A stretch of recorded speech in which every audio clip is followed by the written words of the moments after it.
FMB is proud to present this video on St. Theresa Point First Nation, a community in northeast Manitoba. They exemplify how the First Nations Financial Management Board is helping remote communities build capacity and gain access to affordable capital needed for them to move forward and achieve their goals and objectives. This thriving community demonstrates how the optional First Nations Fiscal Management Act has relevance to rural, remote communities. We thank them for their willingness to share their story and vision. My name is David McDougall, Chief of St. Theresa Point First Nation. It's within the Island Lake territory in northeastern Manitoba, Treaty 5. It is in a remote flying community, limited resources for development, and we try to truck in whatever supplies we need during the winter road season. So, and other than that, we have to fly everything in, including the perishables for groceries, and ultimately it leads to a higher cost of living. St. Theresa Point has been in intervention since 2002. And that is almost 12 years of intervention. The majority of Manitoba First Nations are in intervention.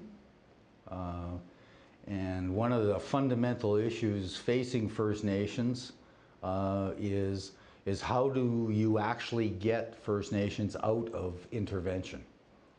So one of the things that I wanted to do was to utilize the certification process of the First Nation Financial Management Board to prove that this First Nation does have the capacity, does have the ability to meet objective third-party standards to indirectly remove them from intervention.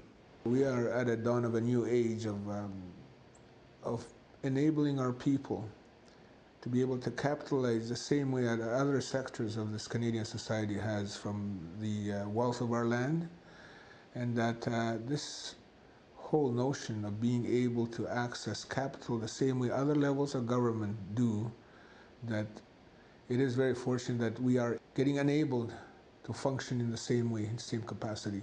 Big panic. We're gonna make a big panic.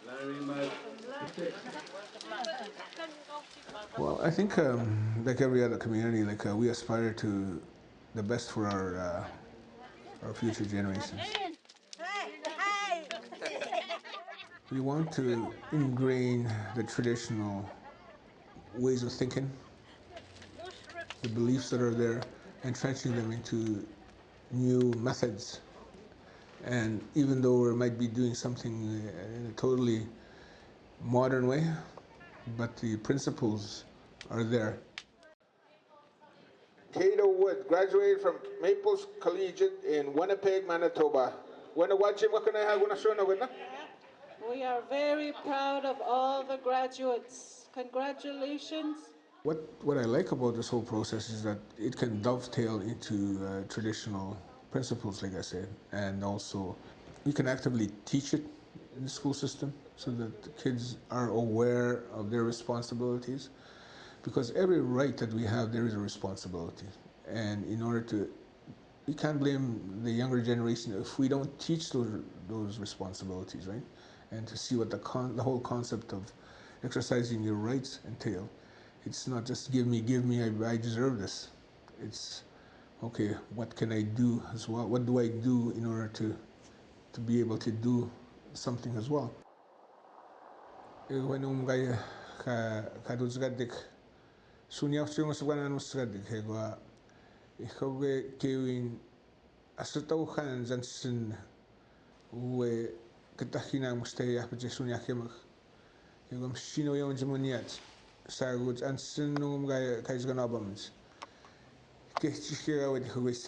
ega bueno istio ngania kuega ugachonoba mzansin chonoba ndamaz ke ega mina chitauna mons kevin chigiznat zunia with ugumau nagasnat zunia muswe as en pangien sitona ganuts kevin e ugumau news ega chituta mas kegun ega which came on to the Kagin on Jatamazik, Yagunda Jumsi Nabastokun, Kagasamazik, Egumjan the Kanama Sequid Nikes, Kakano Yetsuwe, which stood Sultanabun, Mino, Ubmazun, Suwe, which eaters, Mino, Uni Johnson, Suwe, Kanab Matquake, Tumbuganos, Quake.